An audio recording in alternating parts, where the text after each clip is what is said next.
जिनके कहने पर चली थी भारत में आजादी की आंधी, फिर क्यों कहते हैं मजबूरी का नाम महात्मा गांधी। दोस्तों, हमारे राष्ट्रपिता महात्मा गांधी, जिन्होंने अपनी लाठी के दम पर अंग्रेजों को भारत से बाहर खदेड़ फेंका था, जिनके अहिंसक आंदोलन की चर्चा आज भी हमारे रोंगटे खड़ी कर देती है, और जिन्होंने देश की आजादी में एक महत्वपूर्ण भूमिका निभाई थी। लेकिन क्या आप जानते हैं कि वही महात्मा गांधी भगत सिंह, राजगुरु और सुखदेव की फांसी रुकवा सकते थे, लेकिन उन्होंने ऐसा नहीं किया। मगर क्यों? क्या बापू कमजोर ना पड़ते तो भारत को 1920 के दशक में ही आजादी मिल जाती? और क्या वाकई में बापू ने बंटवारे के दौरान अनशन करके पाकिस्तान को 55 करोड़ रुपए दिलवाए थे, जिसका इस्तेमाल उसने कश्मीर में भारत पर ही हमला करने के लिए किया था? जानेंगे गांधी बापू से जुड़ी कुछ अनसुनी कहानियां। आज के इस दिलचस्प वीडियो में पता लगाएंगे कि क्यों कहा जाता है मजबूरी का नाम महात्मा गांधी। लेकिन उससे पहले हर भारतीय वीडियो को लाइक करके कमेंट में जय हिंद जरूर लिखें। दोस्तों, गांधी जी की मजबूरी से जुड़ी पहली कहानी की शुरुआत होती है सन 1800 के दौर से, जब दादा अब्दुल्लाह नाम के गुजराती व्यापारी नटाल में जाकर बस गए थे। लेकिन उनका बिजनेस में काफी लॉस हुआ था और कोर्ट केस लड़ने के लिए कोई भी वकील नहीं मिल रहा था। तब उन्होंने महात्मा गांधी को दक्षिण अफ्रीका आकर उनका केस लड़ने के लिए कहा।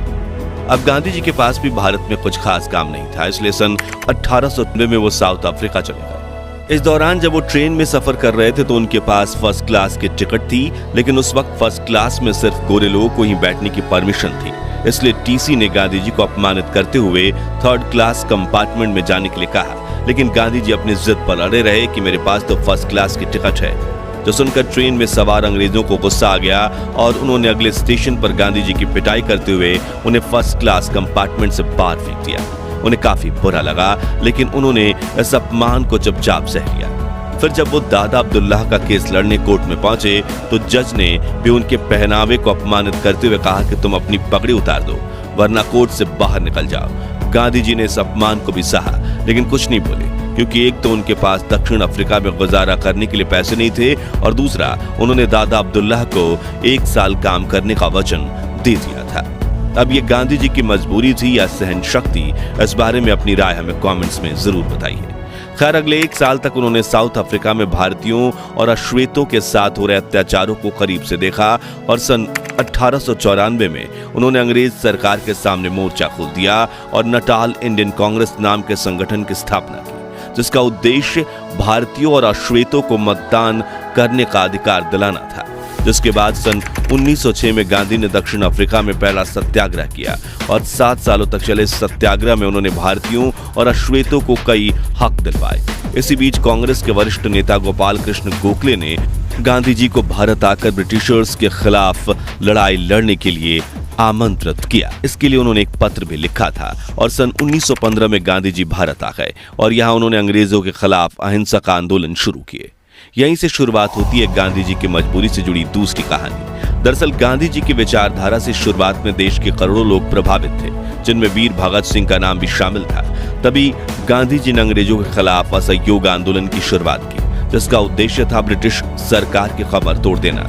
जिसके लिए गांधी जी ने कहा कि समग्र भारत अंग्रेजों का सहकार करना बंद कर दे, मजदूर फैक्ट्री में जाकर काम करना छोड़ दीजिए, रेलवे ट्रैक्स बिछाना बंद कर दीजिए, अंग्रेजी कपड़े खरीदने के बजाय खुद चरखा चलाकर अपने कपड़े बनाइए, ब्रिटिश उत्पादों का खुलकर बहिष्कार कीजिए और स्वदेशी वस्तुओं का इस्तेमाल कीजिए। अगले 2 सालों तक ये आंदोलन जोरों शोरों से चला। करोड़ों देशवासियों ने इस मूवमेंट में बढ़ चढ़कर हिस्सा लिया, और ब्रिटिश सरकार पूरी तरह से कंगाल हो चुकी थी, जिससे बौखलाते हुए ब्रिटिशर्स ने अहिंसा से आंदोलन कर रहे भारतीयों के खिलाफ हिंसक कदम उठाना शुरू कर दिए। पुलिस ऑफिसर्स लाठीचार्ज करने लगे और निर्दोष लोगों को कोल्ड ब्लड में मौत के घाट उतारने लगे थे। लेकिन गांधी जी पर भरोसा दिखाते हुए देशवासी सब कुछ सहते रहे। मगर फिर आया 4 फरवरी 1922 का दिन, जब उत्तर प्रदेश में गोरखपुर के पास चौरी चौरा कस्बे में प्रोटेस्ट कर रहे क्रांतिकारियों के सब्र का बांध टूट गया। दरअसल वहां ब्रिटिश प्रोटेस्ट कर रहे क्रांतिकारियों को मार रहे थे और उनके खिलाफ हिंसक कार्रवाई करने लगे, जिसके बाद क्रांतिकारियों ने एक पुलिस स्टेशन में आग लगा दी, जिससे वहां छिपे 22 पुलिसकर्मी जिंदा जलकर मर गए। अब भले ही वो पुलिस ऑफिसर्स ब्रिटिश सरकार के लिए काम करते थे, लेकिन असल में वे सभी भारतीय थे, जिससे गांधी जी को बड़ा झटका लगा। और उसके बाद से वो परेशान रहने लगे, जिसके बाद उन्होंने ये कहते हुए असहयोग आंदोलन पर रोक लगा दी कि अगर किसी ने आपकी आंख फोड़ी और आप उनकी आंख फोड़ोगे तो पूरी दुनिया अंधी हो जाएगी। अब यह कदम उठाना जरूरी था या फिर गांधी जी एक बार फिर मजबूर हो गए थे? ये जवाब हम नहीं देंगे, बल्कि आप हमें कमेंट्स में बताइए। हालांकि उस वक्त गांधी जी के इस फैसले से देश के करोड़ों देशवासी नाराज हुए थे। यहां तक कि गांधी जी को अपना पिता मानने वाले जमनालाल बजाज, जो गांधी जी के आंदोलन को फंडिंग देते थे, उन्होंने भी खादी, चरखा उद्योग, स्वदेशी स्कूल, कॉलेज और बाकी चीजें बनाने में काफी पैसा खर्च किया था, वो सब भी बंद हो गया, जिससे उन्हें भी गहरा झटका लगा। और तो और वीर भगत सिंह, जो असहयोग आंदोलन में गांधी जी का बढ़ चढ़ कर साथ दे रहे थे, उनका भी गांधी जी और अहिंसा से भरोसा उठ गया और इसी वजह से उन्होंने आजादी के लिए हिंसा का मार्ग चुनने का निर्णय लिया। और यहीं से शुरू होती है गांधी जी की मजबूरी की तीसरी कहानी, जिसे लेकर इतिहासकारों का कहना है कि गांधी जी भगत सिंह की फांसी रुकवा सकते थे, लेकिन उन्होंने ऐसा नहीं किया। दरअसल सन 1930 में अंग्रेजों ने नमक पर 2400% टैक्स लगा दिया था, जिसके खिलाफ गांधी जी ने दांडी सत्याग्रह छेड़ दिया, जिसमें अहमदाबाद के साबरमती आश्रम से दांडी यानी कि आज के नवसारी तक उन्होंने 78 साथियों के साथ पैदल यात्रा शुरू की। 387 किलोमीटर की अहिंसक यात्रा में गांधी जी के साथ हजारों लोग जुड़ने लगे और भीड़ इतनी बढ़ गई कि काबू करना नामुमकिन हो गया, जिससे तंग आकर अंग्रेजों ने इस आंदोलनकारियों पर लाठीचार्ज करते हुए पीटना शुरू कर दिया। गांधी जी ने भी मार खाई और उनके साथ हजारों क्रांतिकारियों ने भी, लेकिन वो चलते गए।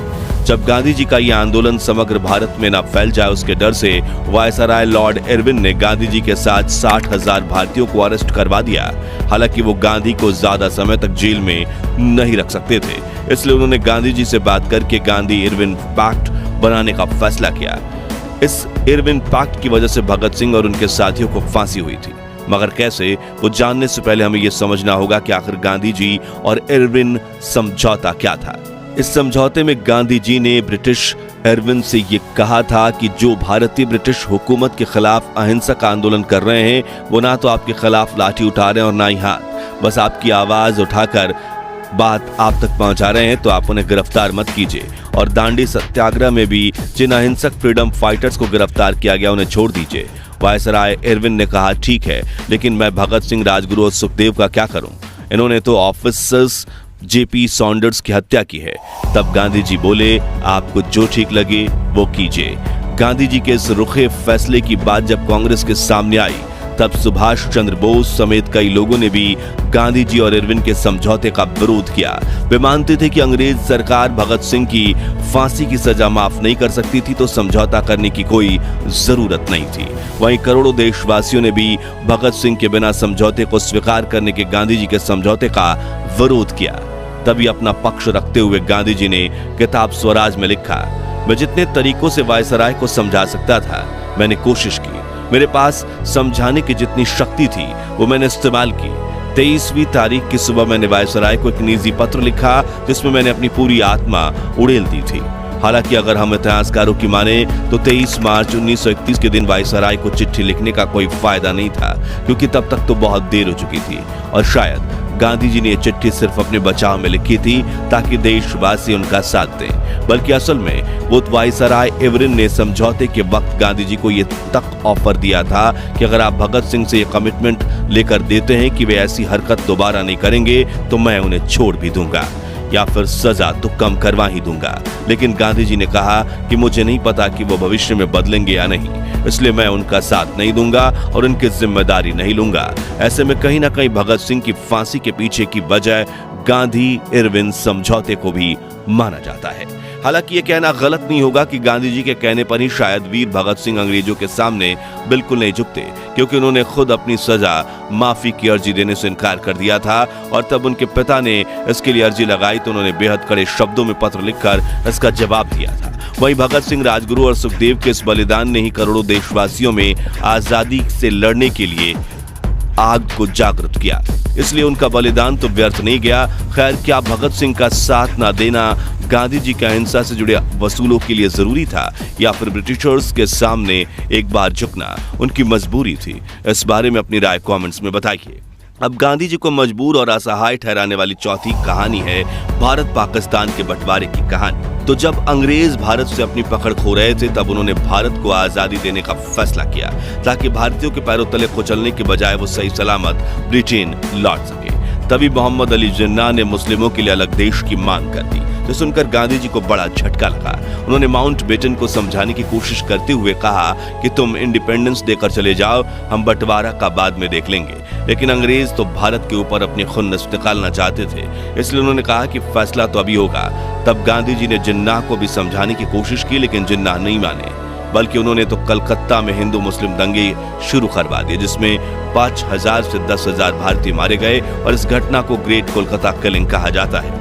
मगर इतना सब होने के बावजूद गांधी देश के टुकड़े नहीं होने देना चाहते थे, इसलिए उन्होंने जवाहरलाल नेहरू और सरदार पटेल से कहा कि बंटवारा मत होने दो, बल्कि हम जिन्ना को ही अखंड भारत का प्रधानमंत्री बना देते हैं। लेकिन नेहरू पटेल दोनों इसके खिलाफ थे, क्योंकि अगर जिन्ना प्रधानमंत्री बनते तो वो देश में बाकी जातियों के लोगों का जीना हराम कर देते।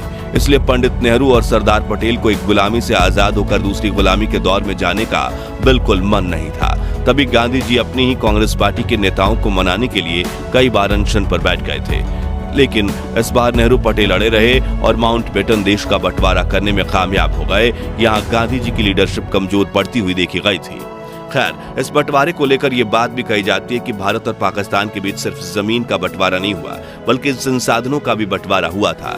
इसी वजह से तय किया गया कि बड़ा देश होने के नाते भारत पाकिस्तान को 75 करोड़ रुपए देगा। यह समझौता भारत और पाकिस्तान की सरकारों के बीच हुआ था। भारत ने पाकिस्तान को 20 करोड़ की पहली किस्त भी दे दी थी, लेकिन तभी पाकिस्तान ने कश्मीर पर हमला कर दिया, इसलिए भारत सरकार ने पाकिस्तान को दी जाने वाली दूसरी किस्त को रोक दिया। लेकिन माउंटबेटन भारत पर पाकिस्तान को बाकी पैसा देने के लिए दबाव डाल रहे थे। तभी गांधी जी ने सरकार के सामने पाकिस्तान को 55 करोड़ रुपए देने के लिए अनशन कर दिया। इसी वजह से भारत ने पाकिस्तान को पैसे दिए थे। हालांकि कुछ इतिहासकार कहते हैं कि गांधी जी उस वक्त सिर्फ हिंदू मुस्लिम दंगों के खिलाफ अनशन पर बैठे थे और गांधी के उपवास को खत्म करवाने के लिए बनाई गई समिति द्वारा गांधी जी को दिए गए आश्वासनों में पाकिस्तान को पैसे दिया जाना शामिल नहीं था। अब असल सच क्या है, वो बात तो इतिहास के पन्नों में कहीं दफन है, लेकिन बंटवारे के दौर में गांधी जी को कई वरिष्ठ नेताओं ने मजबूर बापू कहा था। दोस्तों, आजादी के आंदोलनों में ऐसी कई घटनाएं हुई थी जिसमें गांधी जी के निर्णय कमजोर पड़ते दिखे थे। इसलिए आज भी कई विशेषज्ञ कहते हैं कि मजबूरी का नाम महात्मा गांधी। खैर, क्या महात्मा गांधी वाकई में मजबूर थे? और क्या गांधी जी की अनसुनी कहानियां सीरीज का आप पार्ट 2 देखना चाहते हैं? कमेंट्स में बताइए। वीडियो पसंद आई हो तो इसे लाइक शेयर करके 11,000 लाइक्स के लक्ष्य को हासिल करने में हमारी मदद कीजिए। महान भारत के इतिहास से जुड़े ऐसी रोमांचक वीडियोस के लिए हमारे चैनल को सब्सक्राइब करके पास वाली घंटी जरूर बजा दीजिए। जय हिंद, जय भारत।